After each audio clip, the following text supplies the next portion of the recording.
Hey, welcome to the Mostly Skateboarding podcast. I'm your host, Templeton Elliott, and I'm joined this week by Patrick Kigongo, Mike Munzenrider, and Jason from Frozen and Carbonite to look back on the year that was and to look forward into skateboarding's future with our hopes and predictions. Let's take a moment to glance back at the recent past and highlight some of the best shit of 2025 that maybe fell through the cracks or just deserves another look.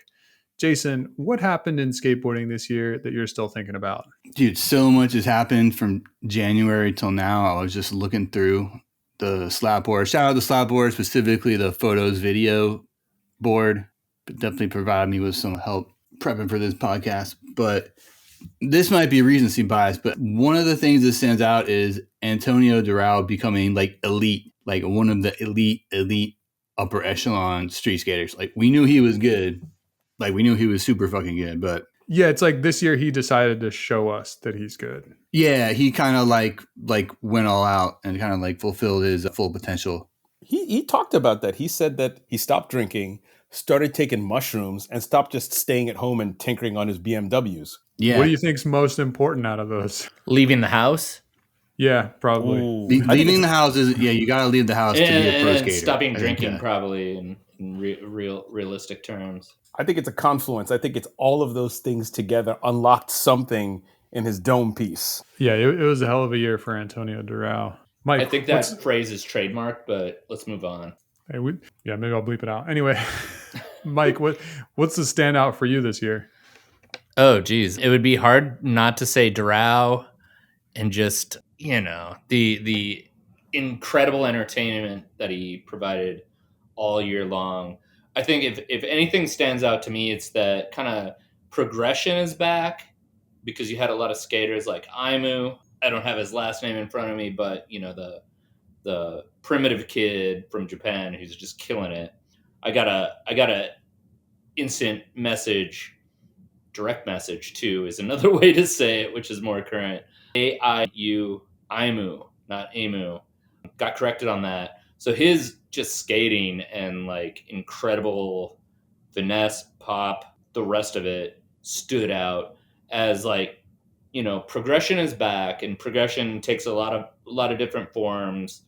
You're doing new tricks, you're doing bigger tricks, and that goes to Jocelyn doing the 360 flip and all the people that were like, I'm going to Wallenberg and I'm going to make my mark by going to Wallenberg and booking the roll in. I think that like progression by going bigger and or by going harder, came back this year. There for a while, like you could get by on vibes.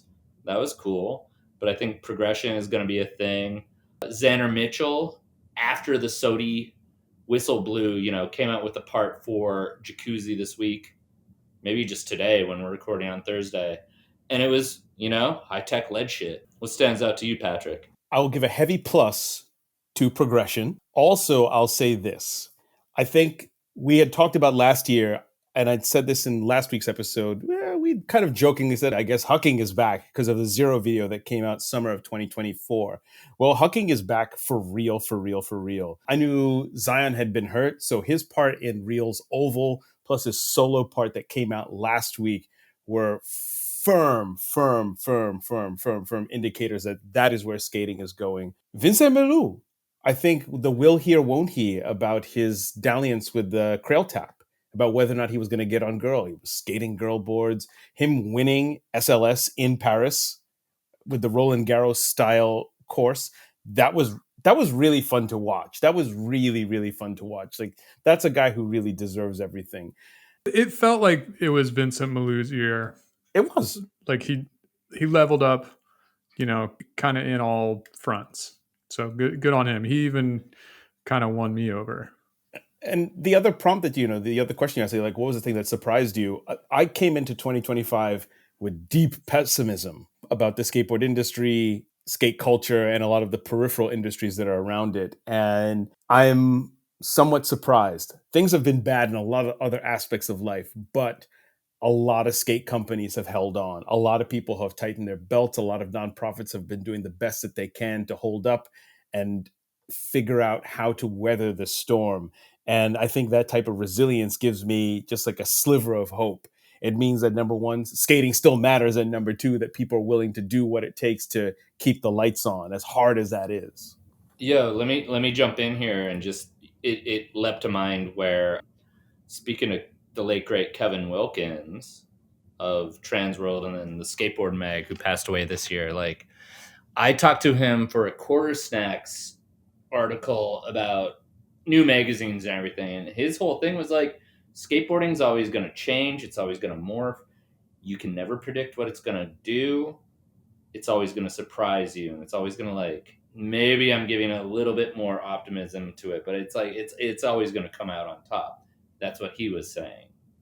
And I felt the same way, Patrick. I was like, I did a couple other Quarter Snack stories about why is skateboarding so weird right now, and I feel like we're leaving the year on a high note. Yeah, it feels that way. I'm feeling pretty positive about where skateboarding is right now. And yeah, it's good because, yeah, I think like you, Patrick, I was feeling pretty pessimistic at the beginning of the year. You know what it was? It was a battle. It was a battle. It was very similar to struggling to film or photograph or just to land a trick. It was a real slog this year to navigate shit. But maybe is 2026 going to be all of our Antonio Durao years? I mean, Jason, what do you think? I mean, this was the year that Antonio Durao went from, damn, he's really good, to, yo, he's elite. He's part of, he's part of the big leagues. Yeah, definitely. I mean, yeah, well, one thing I'm going to try to do is definitely skate more and film more in 2026 for sure. Yeah, well, we're not quite to the future yet. Oh, right. But I think one thing that I kept going back to was the Bob CBC part. I watch a lot during office hours, so it's a great one to put on during a Zoom meeting, but it's also good to give your full attention to.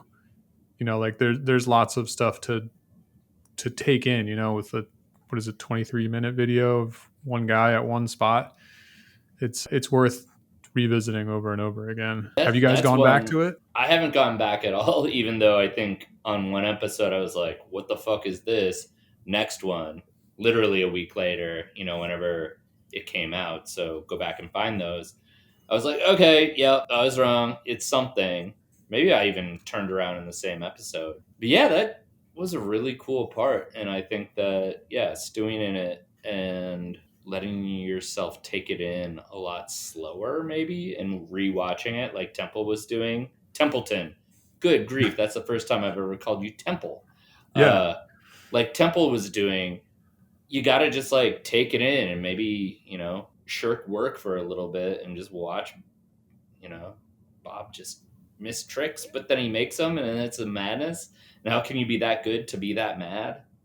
Well, you touched upon something there that Tommy from Jenkum had pointed out, that don't just watch it on your phone, don't just watch it on your laptop, put it on a proper TV and be present when consuming skate media, because we are not going to be able to stop the flood. It's just impossible. We don't have that power. Nobody does. Everybody is creating content all the time. That is 2025.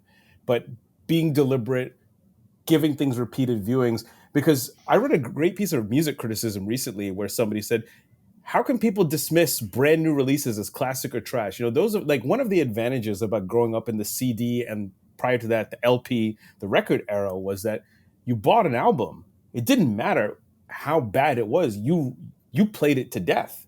Even if you just bought it for one, the singles or one or two songs that you'd heard on the radio, you played it over and over and over again. I think about the most mid videos you watched in the 90s, right? Oh, dude. Think about that. Like for every like troubleshooter. SMA.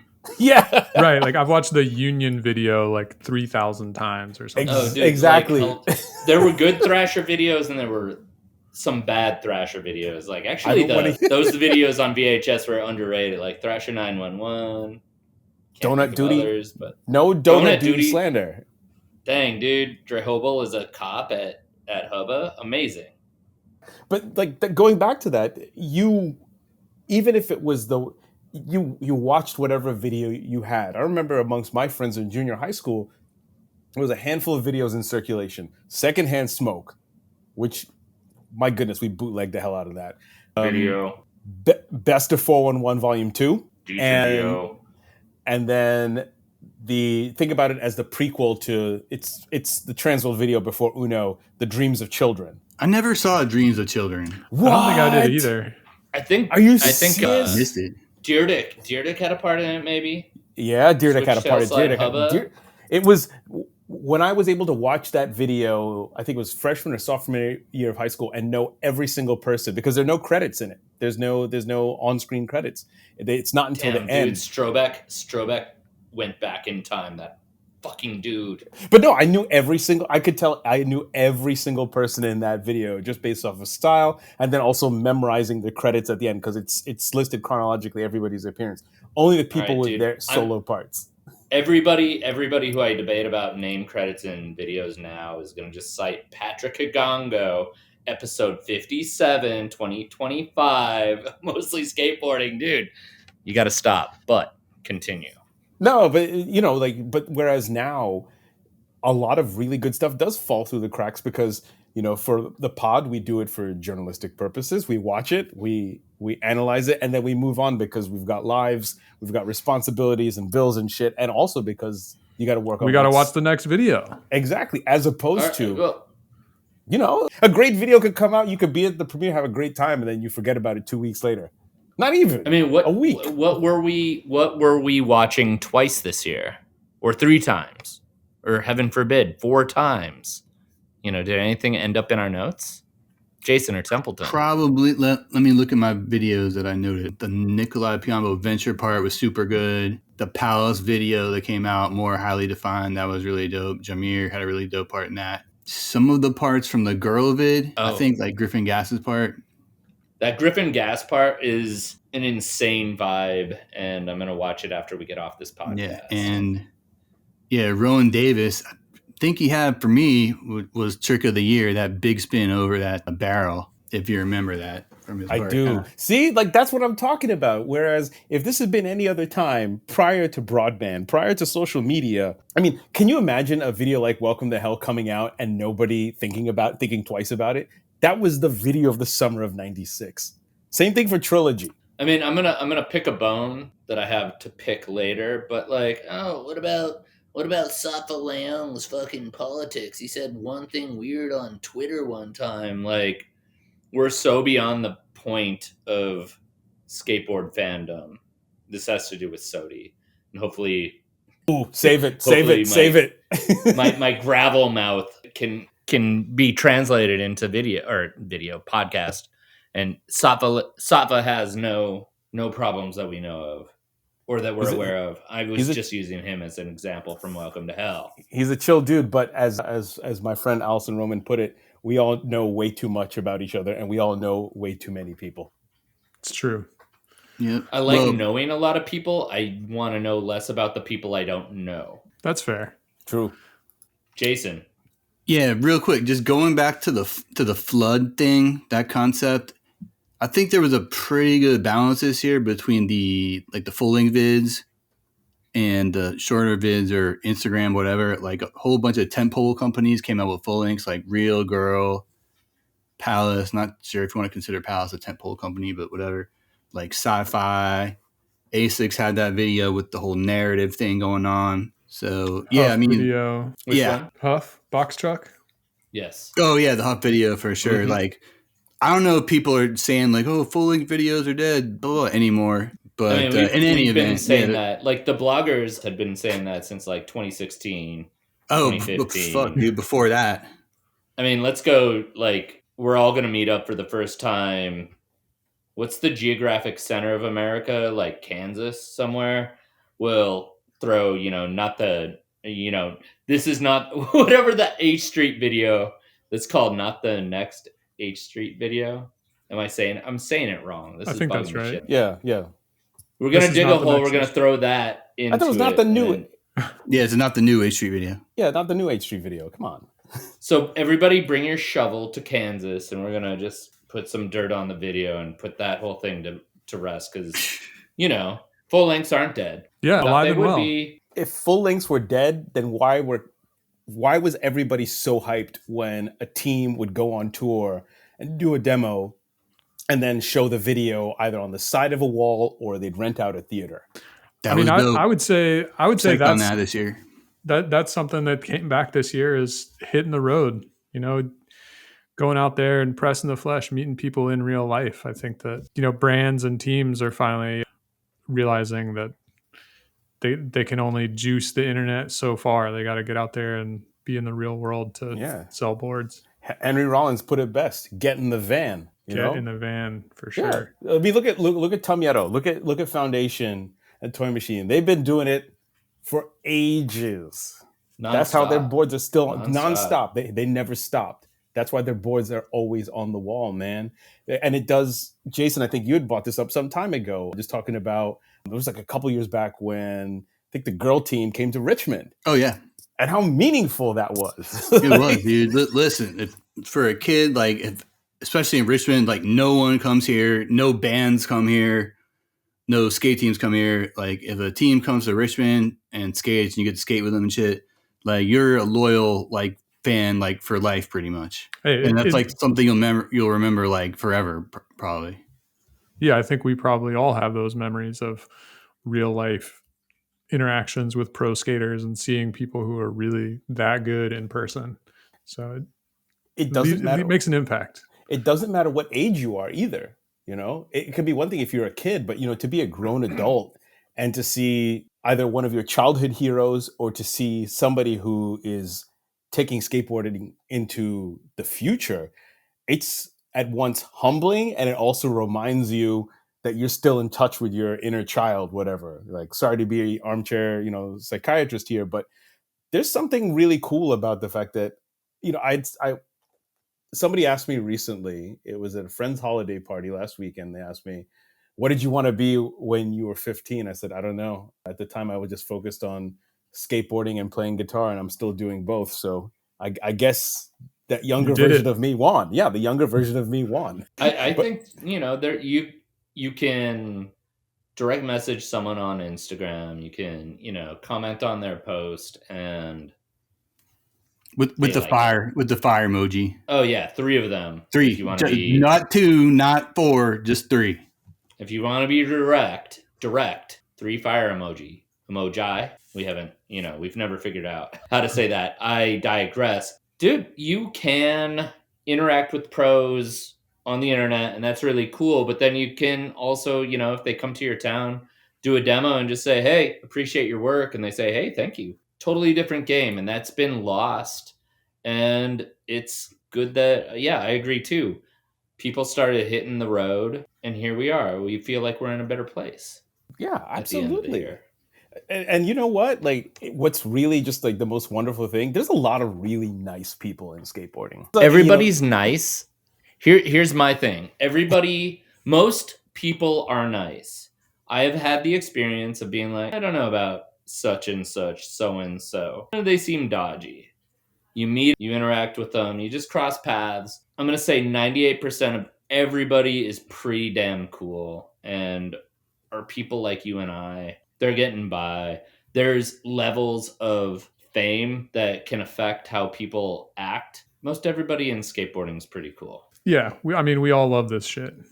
Another thing I was really something I really enjoyed reflecting on earlier today was Tyshawn versus Supreme. That was a big news story that not a lot of people covered. I think that, we kind of covered it the most and the best, not to toot my own horn, but damn right. Shout out to Peter. Shout out to Peter Renker, our legal correspondent, who absolutely just bodied it. But that was a real eye opener, because to find out the amount of money that Tyshawn was making, to see the terms of these contracts, it was, it was pulling back the curtain. It really was. I mean, that's to see a pro skater's contract. That's the first time that's been available publicly ever. So I think that's a pretty big deal, and huge shout out to Peter for shedding some light on that.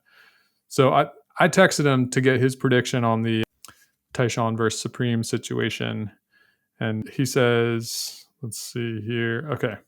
I'm going to read quote directly from his text. Quote, I predict Tyshawn will ultimately survive the motion to dismiss. Some of his claims might get dumped, but at least some of the contract-based claims will survive. The parties will spend the rest of 2026 in discovery and will get a few nuggets of info when they file various motions to compel each other's answers. Maybe we see a settlement by the end of 2026, but probably not until 2027 or so. So that's Peter Venker, our legal correspondent's predictions for the Tyshawn versus Supreme case. This is way longer than the Diddy trial. Yeah, for sure. But in all seriousness, like with Tyshawn, it to see an elite tier 2-time pro skater, 2-time restart here, to see the financial workings of a contract between a 2-time SOTY and an elite tier company. Like, it was absolutely fascinating because, man, it probably is going to be settled out of court. We're probably never going to get to know, but like, that's serious money. Like, there's probably 10 people in skateboarding who are making anywhere near close to that type of money that Tyshawn is. Yeah, I think that he's in rarefied air with that. And Nyjah. I mean, I don't know that we need to name him, but yeah, I think Nyjah would be. Yeah, the problem with that is that we're just, spitballing no matter what, because those numbers aren't out there. Yeah, but Tyshawn, the numbers are out there for at least one of his contracts. And speaking of, but Templeton was saying, real quick. Oh, yeah. And I mean, with those numbers being out there, we can extrapolate and have some idea of what a Jamie Foy is worth, or, somebody else. Like, for so long, we've had little tiny snippets of information that, somebody will mention they get $250 in board royalties in 1989 or something. Like, this is like the full picture of what one sponsor pays and what they expect. And I find it fascinating. You need to start a management company. Consulting and management services. We'll pull in Peter as whatchamacallit, on-duty attorney. Counsel. Dog. Yeah, we'll just keep him on retainer. Yeah. Exactly. Just charge outrageous. Just like, listen, you want to be a star or not? Sounds like a lot of headaches to me. Sounds like a lot of money to me. Come on, man. Yeah, you got to work for it, I guess. Exactly. 2026 will be the year of the hustler. Also, related but unrelated, Cater's YouTube page, Cater's Instagram edits this year. I love it. He's so good. And somebody talked about this earlier. No, somebody wrote this down, but I'm going to steal it. The return of Kevin Bradley. It didn't was there happen this year. Was there? Yeah, also, he's had some footage in the Supreme Instagram stories. So we're talking a minute 20 for and that 2025. Yeah, I'll bet the Skatefolio numbers are not looking great for KB. But I don't want to glaze over Cater, because I think he's had a very interesting year. I didn't go back and listen to the predictions episode from last year. I don't want to dwell on the past. I don't want to see how wrong I was, but I'm pretty sure I predicted a lot of good things for Cater in 2025, which it didn't happen the way I'd expected it, with like parts and stuff. But his YouTube is super interesting, and board sliding a 20+ stair handrail into the president of Adidas is a pretty sick move. I don't know. I'm old. I don't subscribe. I'm starting to subscribe to a lot of stuff on YouTube. Quarter Snacks. Like, my buddy who made a bunch of local videos here got called out for claiming this is on the slap board. Someone was like, dang, dude, he's always flexing that he knows Benji Meyer. It's like, yeah, I know him. I just do. That's a personal beef to be squared at the end of the year. It's Auld Lang Syne type shit. Cater always is a year away from being a year away with me. But maybe I just got to follow him on YouTube. But I don't like that. I want his good skating, because I know he's good at skating, to be just like easily accessible. Put it right in front of my face. Be like, hey, dipshit, here I am. I'm good. It would be nice to get a traditional part or two out of him, for sure. Yeah, like for as good as he is, it would be dope to see some like Accord and Hoyle video parts in a video. But like the YouTube, I guess his YouTube channel is dope. I guess I'll check it out. I mostly use YouTube for like old Howard Stern stuff, so I don't know. I guess I'll check it out. Shout out to Babu. But I like the fact that he's on YouTube, because a buddy of mine, Chris Richards from the Washington Post, he did a survey of junior high and high schoolers in Washington, D.C. sometime back, asking them, like, where do you find out about new things? Where do you listen to new music? And the number one place a lot of the students that he spoke to, a lot of places they went to was YouTube. That's where the kids are at. That's where they're looking. They're spending hours on YouTube. And Cater carving out a lane for himself on YouTube, speaking directly to the youth, that's huge. Because also, like, Instagram is increasingly starting to get to the point of, like, starting to feel like a dead mall some days, right? Yeah, I'm over that shit. That shit's dumbed up really bad. Yeah, like the last year has been like particularly wretched. But like YouTube, but the thing is, YouTube, you know what YouTube is like? YouTube is like one of those crazy parties that you would go to when you were younger, and it was anything goes. You go in any room, whatever you're trying to get into, that's happening over there. If you're trying to be serious in politics, you could do that. If you're trying to wild out, you could do that too. And that's YouTube. Whereas Instagram is increasingly just slop. Yeah, I mean, Instagram is like, I don't know, like a high school reunion where like you've heard all the fucking stories before, and it's just getting old at this point. I think Instagram at this point is like so boiled down to everything you've ever done on this application. It doesn't feel like an app, but it is. We're gonna call it that. Also, like, shout out. Oh, go on. Oh no, I was just saying, like, Templeton's experience on there is so different from mine. And then, yeah, Patrick, you're having a different experience. YouTube is a little bit more, I don't know, man. I'm not saying anything's not just like sunk by the algorithms. But we You had were a saying, great Patrick. we had a great conversation earlier this year in September talking about the 15th anniversary of Instagram and reflecting upon how much influence it's had on skateboarding, skateboard culture, and the skateboard industry. And 15 years is a goddamn lifetime. Actually, no, 15 years is like super senior citizenship for any online platform. And maybe it's just getting to the point where Facebook is, where honestly, the only reason I'm on Facebook is for, family, aunties and uncles, because they want to see pictures and blah blah blah. But like that's it. And I think Instagram is getting dangerously close, even though a lot of cool shit happens on there. A lot of us have made some great connections and such over there. But goddamn, dude, it's absolutely wretched. And I think also the idea of the navel gazing that comes from people who have deemed themselves to be Instagram comic creators. Like, dog, nobody wants to see your 3-minute video essay about some shit I don't give a shit about. Somebody's watching those things, or it seems like they are. But yeah, I'm increasingly going to YouTube instead of Instagram, because I feel like YouTube I can be more intentional about what I watch, whereas Instagram I'm just scrolling mindlessly and I'm like, no, not interesting. But at YouTube I'm like, okay, we're gonna watch this video part, and it's made me a little happier, I guess. No, yeah, but like the thing is that the YouTube algorithm is actually good. Like for whatever reason, it'll like if you watch like a part or like listen to a song, it'll give you like 25 songs that are kind of in the same vein. You know, it's pretty dope. Can I bring up something about this year that was like not so stellar, and it's very immediate? Sure, but I think it's worth. I brought it up last episode, but like the skater political purity test for Skater of the Year, and this is definitely like, I sit on Twitter, and so my bubble's extremely small in this respect. I didn't look at the slap board for it, but like the whole idea that Chris Jocelyn, because he jumps big shit, his voice is crazy. I'm going off that, I'm gonna give the haters that. And then like, yeah, vaccine stuff. I don't know. A lot of people are just like, oh dude, he's terrible.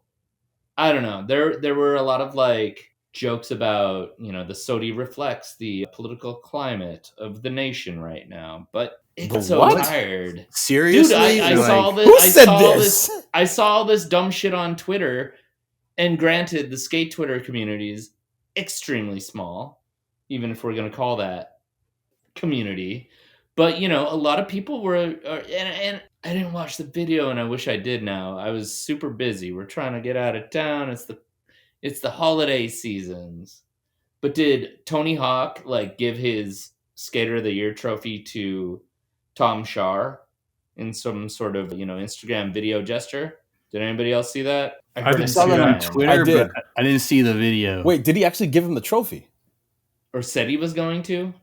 He ain't giving him no trophy. Come on, man. Tony Hawk. Everything happens so fast. It's like we're just dead in our tracks. You're dead the second you say something, because then all of a sudden it changes.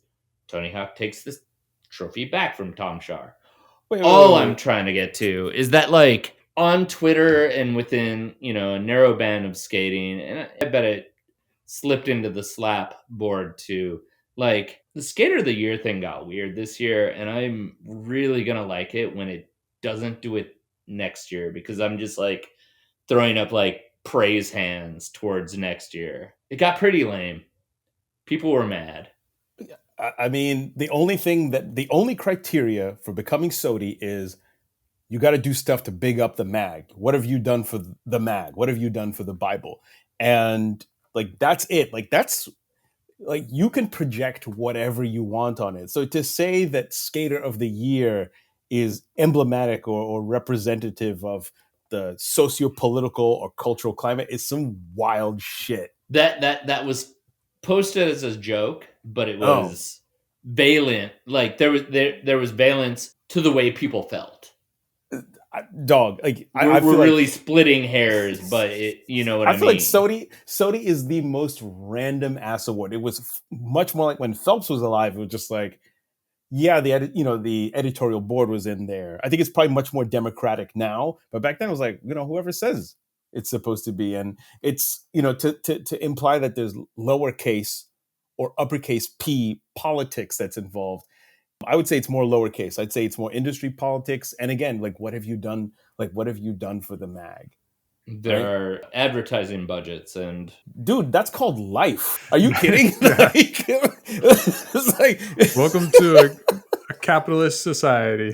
It's very like, there are instances over the last however many years that there's been Academy Awards where the best look at the best picture, has been like the worst or the dumbest movie, but it was the one that did the most handshaking, the one that did the most campaigning for your consideration. Like that movie Crash, not the good one based off of the J.G. Ballard novel, but the hyper moralizing, just like, oh, this is what happens in a race society, such as like, oh my, that movie was fucking intolerable. That was so bad. But again, like, a lot of really great movies. Like, dog, Scorsese. All right, Scorsese comes out. I think it's time we get back on track. No, but let me point out. Greatest have been looked over. One thing real quick. Jocelyn did that 360 flip, and it was great. Like, you can't fuck with that. No. I actually think that him bulking up, like, made him be able to land that the way he did, because it's so fucked up. No, I think, yeah, you're right. Real quick. Because like the more muscle you have, the more you can like absorb the impact, I think. So yeah, it probably definitely did help him land that shit.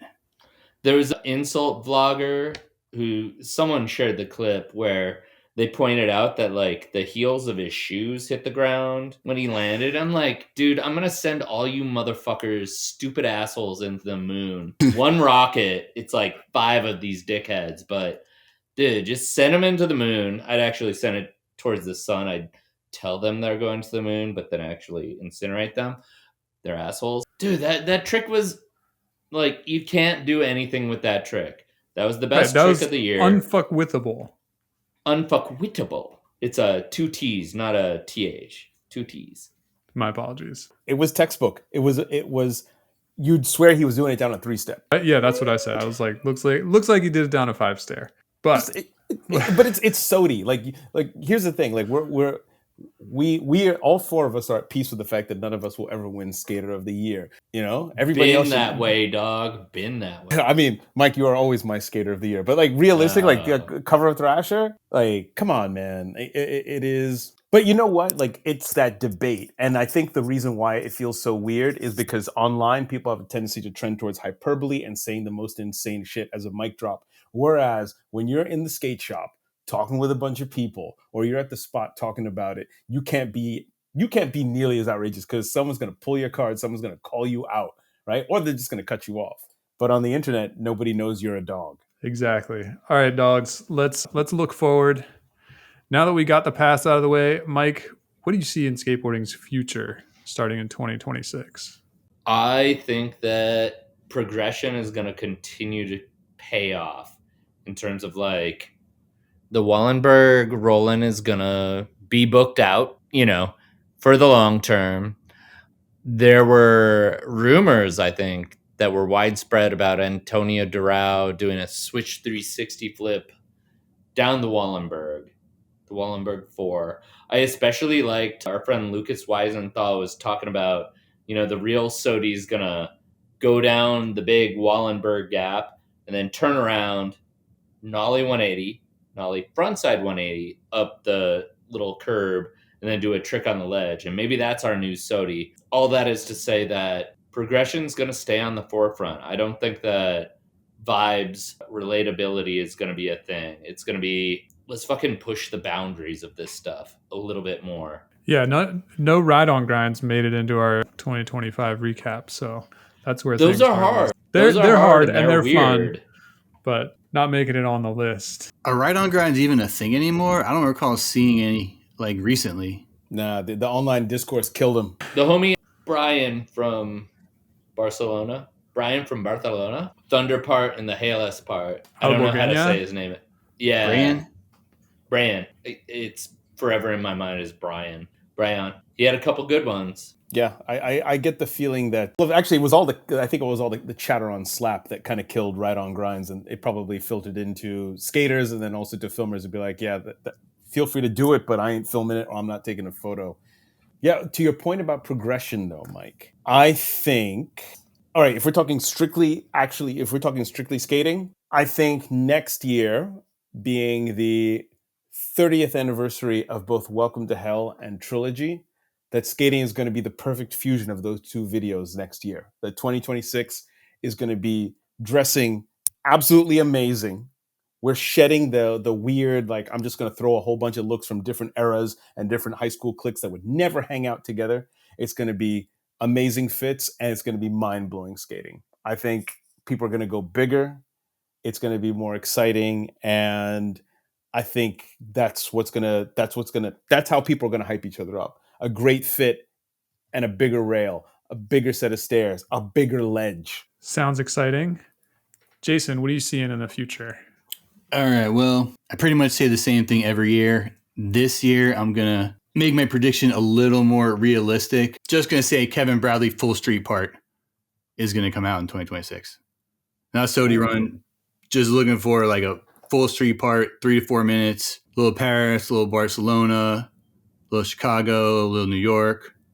Yeah, that's all we can ask for. That's Kevin. I don't want to be the pessimist, but how many years have you put that on your end of the year wish list? Oh, like 4 at least. Yeah. Yeah, maybe since we've been doing this. It sucks that Kevin Bradley evidently just doesn't listen to this podcast. But here's the thing, maybe he has, because remember, he posted earlier this year that he got sober, started posting up some more clips, and look what it did for Antonio Durao. Hey. I'm just saying, like, could Jason, be his year. Jason, you have put a reasonable wish out into the ether. It's going to come true. Kevin Bradley is going to bless us. There's going to be a new Day One part because he told us that it's going to happen. I think, who else? Are they going to put Day One on chocolate? I think they should put Day One on girl. I think Day One's going to get on girl. He's chocolate. Yeah, it seems like more of a chocolate type of guy. He's totally a chocolate kind of guy, but girl seems more legacy, if that makes sense. They need a big homie. Yeah, it does. They need a big homie, and I think it would just be dope for him to be on girl. Templeton, like, what about you? Like, what do you predict? Wait, what are you predicting and what are you wishing for? Actually, that's a question for all of y'all. So you guys have just given your predictions. What are you wishing for personally? All right. Well, my prediction. All right. Last year, I predicted that Dylan Jabe would go pro because I thought it was criminal that he wasn't pro already. That didn't happen, but it's gonna happen in 2026. It has to. So Dylan's gonna go pro and have a very sick going pro part. He's one of the best out. Yeah, one of the best out. That fakie flip, fakie manual from Midsummer on like waist high ledge, incredible. Indoor triple set line. Does that make sense?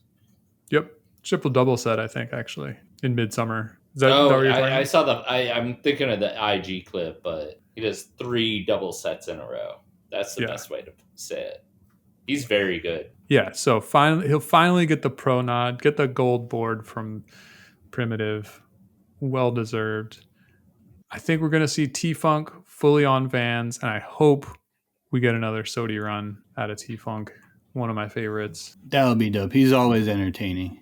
Yeah. I think we're going to see another Tyshawn Sodi run. He won it in 2018, 4 years later in 2022. That's 4 years later, 2026. Oh, so you subscribe to my Kylian Mbappe theory then? Because Mbappe Obviously. won the World Cup with Clearly. France in 2018, 2022 finalist, sadly did not win. And also they're the same age. They were born in the same week, like 3 or 4 days apart. So I'm gonna rock with that. I like that, Templeton. I like You're that. going to cosign? Okay. Big cosign. All right. I think also we're due for another Thiago Lemos part. I think he's been stacking. He's like the Nikola Jokic of skateboarding, who's actually the best skateboarder, but he can't win Skater of the Year every year because that just wouldn't like wash out in the wash. Nikola Jokic is the best basketball player in the NBA. I'm not going to give. I don't know. You kind of got to know if you know. Well, no, it's pretty simple. It's like people basically got mad because he kept winning MVP every year. And he's not the most like easily understandable MVP. The same way that like Thiago Lemos is in a weird way, because he's not jumping down handrails. You know, I don't know. I love Gabbers, but like he's not getting his fucking brain broken on a handrail by slamming like Gabbers is. Like, no, sometimes being good looks really easy, and that is the same thing for both Nikola Jokic and Thiago. Yeah, I like that. MVP. Actually, yeah, forever MVP. Just like how KB is the street Sodi, Thiago is forever MVP. Yeah, that would actually be really, really nice. Dude, I think we're on like year 3 of me being like, KB's not gonna do it. And yet he will, and then you're gonna have to eat crow. All right. It's gonna happen. Right. We're gonna go to that shitty ass bar in Tempe on Mill, north of University. Casey Moore's. Yeah. No, it's the different one. Oh, that terrible, like the terrible one with the techno and all the kids were on their phones and all the kids were sad on their phones, but like the girl in the lingerie got you in the bar. She checked your ID and you're like, I'm gonna do something tonight. And then it's like, no, they're sitting on their phones. But we had fun. Yeah. You know. But we'll put crow on the menu when KB puts that part out. All right. I have a wish. I want to. It was a high honor to go back home to the motherland, to go to UG and visit Mukono Skate Park. I think the Uganda Skateboarding Society, those guys are going to put out all street joint. They're going to be unleashed. It's going to be fantastic. I cannot wait. Actually, no, that's not even a wish or a prediction. That's just going to happen. I just know it.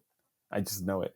But I have a sad prediction, if I may. I think there's going to be some more quiet goodbyes from skate companies. We just saw Thank You is closing its doors.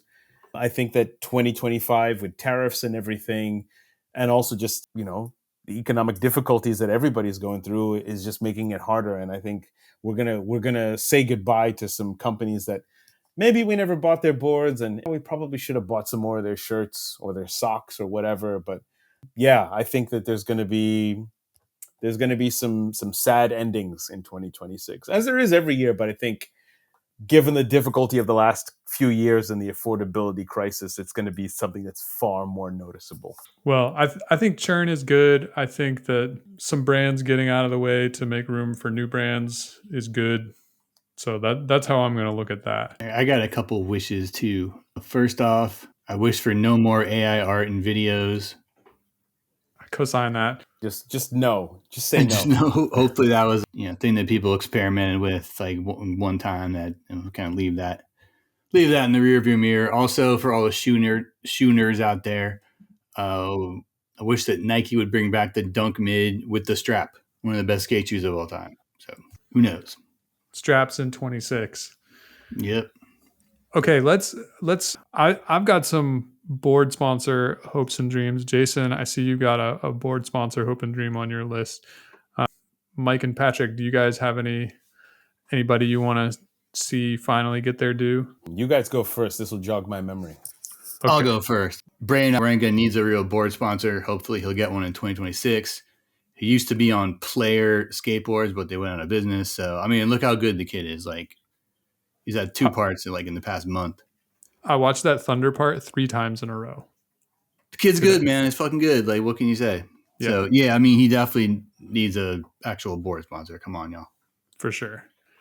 In the same Euro space, I think Lawrence Revale really showed out this year and deserves a spot on a big board brand. He was on Rave skateboards and they just went under. So Lawrence Revale, he rides for Adidas, so he's got like the big shoe backing. So he's ready to launch and do a tweaked ass kickflip. Mike, you got one? I'm not cut out the same way that you guys are with, the more vague guys, but Brian from Barcelona, that dude is so good. I watched both his parts like twice each, the Thunder and then the Halas. And yeah, that dude is on his level. I've followed and then unfollowed him so many times on Instagram where I'm going to sound like a weirdo because he'd have these weird manuals or doing just annoying tricks, but he's so good. He deserves full on somewhere. He was riding Palace in one of his videos. I think the Thunder clip. That'd be a good spot for him, I think. I Patrick, don't like you got Palace. anybody? No. I don't No? like. Put him on a better brand. Wow. Put him on chocolate, dude. They don't deserve him. Jesus Fernandez. For Yeah, me, there's the lineage, I guess. this is a bit of a weird one, but I was just thinking about him the other day. Like, he popped into my head randomly because I was thinking back to 917. Aiden Mackey is no longer on Vans, and he's grown on me in the last couple of months, and I'm not particularly sure why. And I hope he lands, footwear-wise, I hope he lands somewhere cool. I don't know where that could be, especially in this particular climate. Like, Pontus, like, send that guy some boxers or something. Like, he looks good in a simple shoe. That's what I was thinking. AB would be kind of the only place I could see him, maybe. Yeah, it would be last resort. Or if Simple Shoes wants to restart their program, I know they're there. I mean, they're still selling stuff. Like, you could go and find them on, out in Venice, but on Zappos. Yeah, Zappos.com.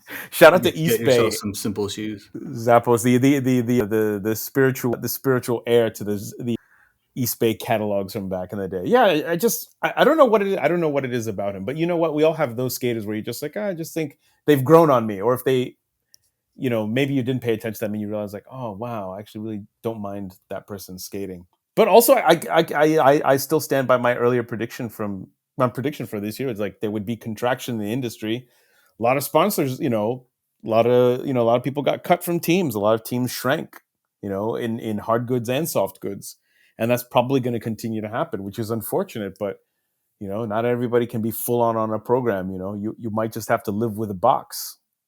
A lot of people did that. Hey, you might just have to be stoked to get in a box and not get in the boot. Which brings us to the part of our show where we talk about what we're stoked on. Mike, what are you stoked on this year? Yeah, this year. Stoked on having a dog for the entire year. I've got my man Stuart. He's a Shih Tzu poodle mix. At times he's barking while we try to do this podcast. Right now he's dead asleep on the couch next to me, so I'm stoked on that. We've gotten a little bit of snow, which is funny to note in Minnesota at this time of the year, but it was not happening the past couple of years, 2 years to be exact. So I'm stoked on having a real winter. We'll see how that plays out because we just had rain and then a little bit of snow, and it's kind of weird.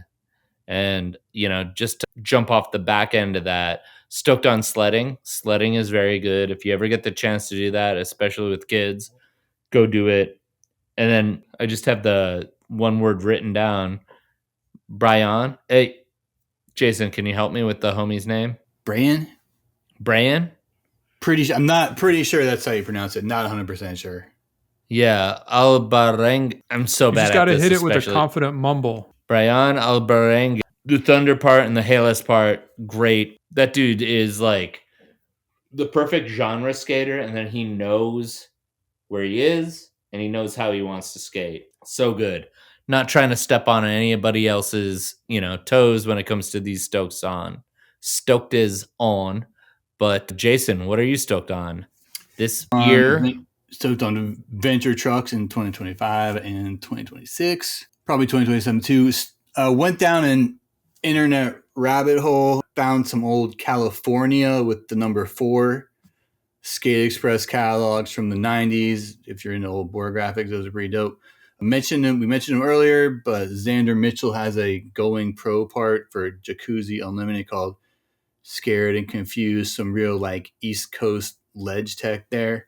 And I'm stoked on the documentary, The Legend of Phil Shao. I think they just premiered it in San Francisco. I'm stoked that it exists, and I hope to see it soon. Patrick, what are you stoked on this week? I am also very stoked on that documentary and hoping to see it in some form. And if I recall, California Skate Express went out of business because I want to say it was earthquake damage to the building, but don't quote me on that. If some listener knows, let us know, because I had those same catalogs. Anyway, I'm stoked on Spitfire wheels. Shout out to the 93s. Stop the presses, stop the count. The New York Knicks won the NBA Cup this week. Marinate on that. The Knicks won something for the first time in my lifetime. And yeah, it's an in-season cup. We can debate about its merits, but you know how happy I was on Tuesday night? It was amazing. Arsenal are at the top of the Premier League for now. A song called Tumble to the Power by a little-known group from New York City called The Dance. Early 80s, post-punk funk, very cool. Mark Humanick and Grady Smith's part in Singer Tower. And finally, adopting a kitten. Colo is about to turn 9 months old. He's a little black cat. He's the best guy. And we love him. And Oliver has come around to him. And it's nice having 2 cats. Templeton, what you stoked on? Like Mike, I'm stoked on the Brian Barenga part for Thunder. Watched it 3 times, like I said before. Very good. Also stoked on Nike Skateboarding, the untold story from the Nemo Designs Co-Pro podcast. It's a conversation between 3 folks who were there in the beginning. It's a little businessy, so that's interesting to me, but if that's not interesting to you, maybe skip it. But I get to hear that Grant Taylor almost went to DC and that Rob Sissy wore a suit to his job interview at Nike. So some fun inside information there. What's that again? I thought your ears might perk up on that, Mike.